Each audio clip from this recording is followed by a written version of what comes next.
time once again to enter the realms of the paranormal. And this week I want to take you to an old mill.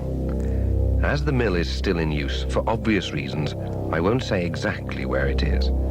Nevertheless, the events which I'm about to relate are still happening, so some of you will know to what building I refer. Anyway, it all started about 12 years ago.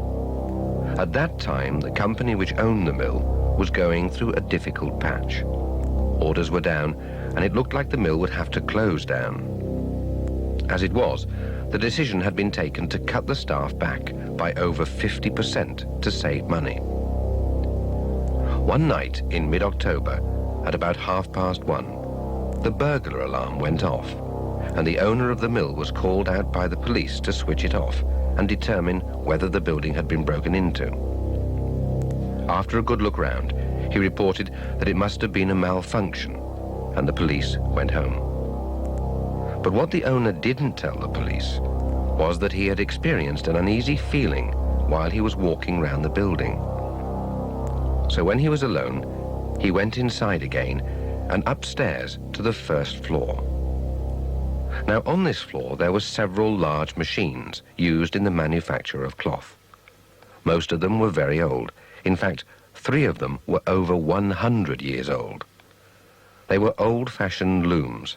You know the type, big, noisy, dirty, sometimes dangerous machines. Anyway, the man stood at the door of the huge room which stretched out in front of him, and immediately sensed a feeling of unease again. But he could see and hear nothing except the wind whistling through the gaps in the windows. So he put it down to his imagination and turned to go downstairs. But just as he began to turn, his eye caught sight of a movement at one of the looms about halfway down the room. He stared at the spot and once again saw a movement. Certain that he had detected an intruder, he called out for whoever it was to show himself.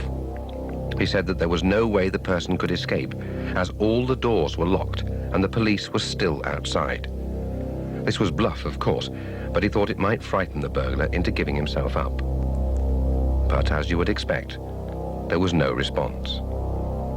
He called again, and getting no reply for the second time, he began to approach the spot where he had seen the movement.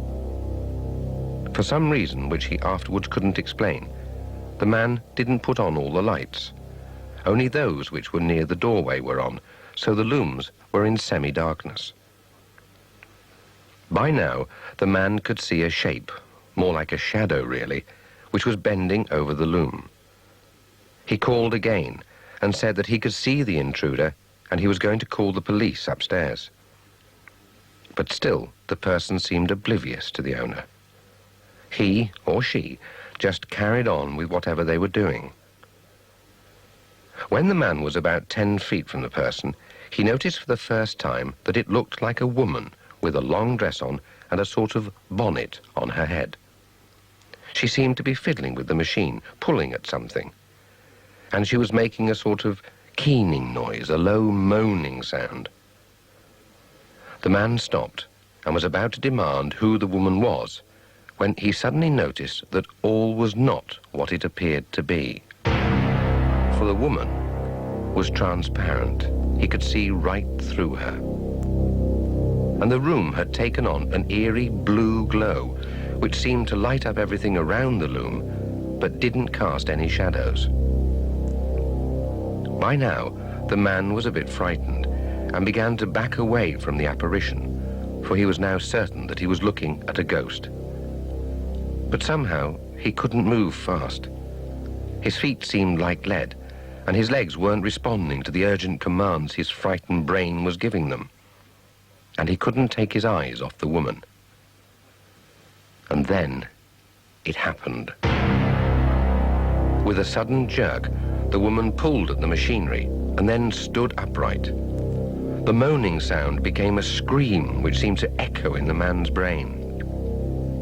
And she turned to look at him.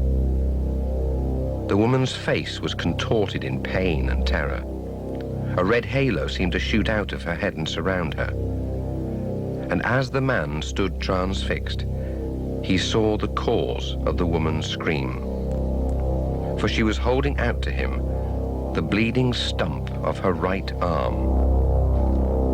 She then turned back to the loom and reached inside it and pulled out the other part of her severed arm with her left hand.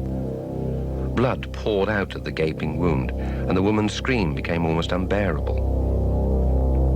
The man was still rooted to the spot, his brain refusing to obey his urgent commands to run for his life. And then terror was piled upon terror.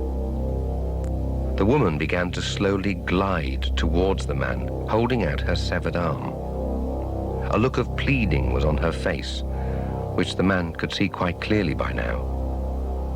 Drops of blood spattered on the wooden floor, staining it with dark, glutinous patches. And he distinctly heard her say, "Don't do it, don't do it."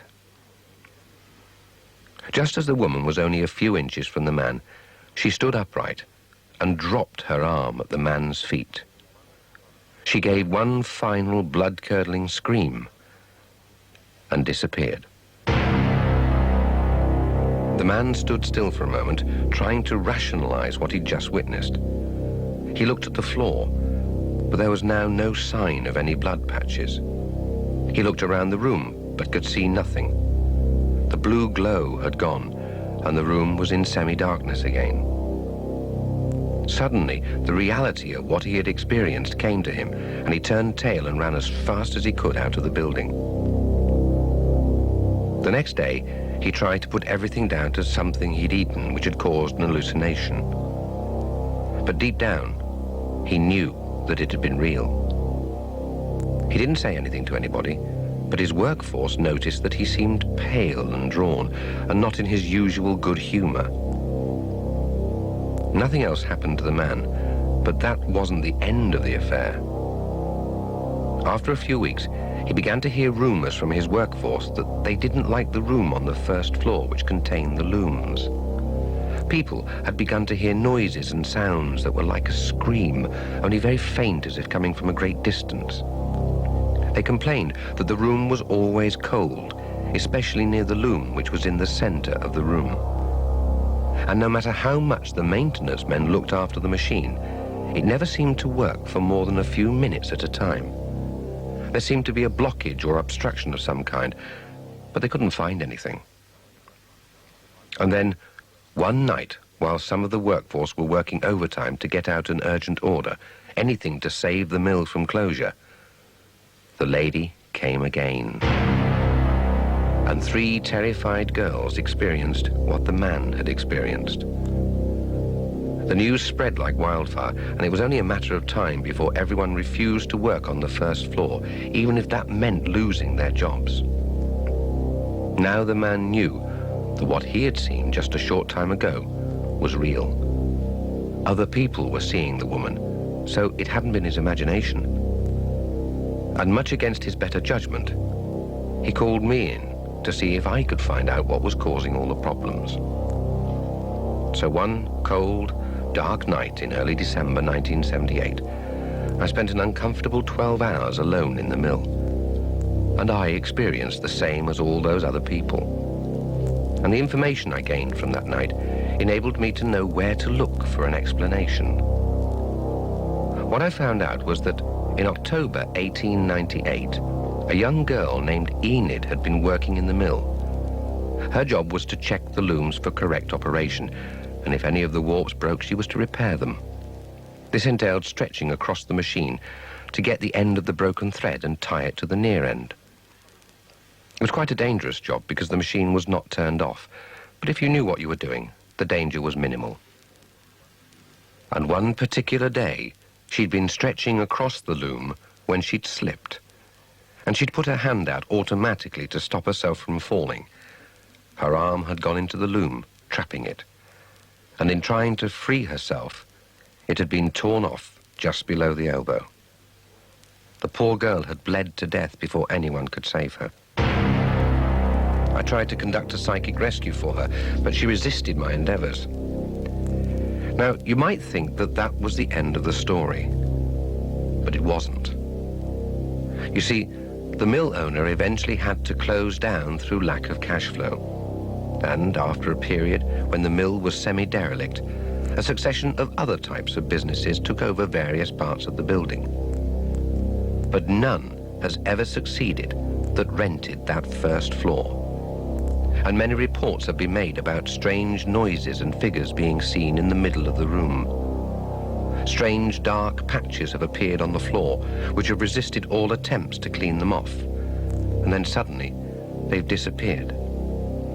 And within weeks of these strange events being experienced, the company on the first floor has gone bust.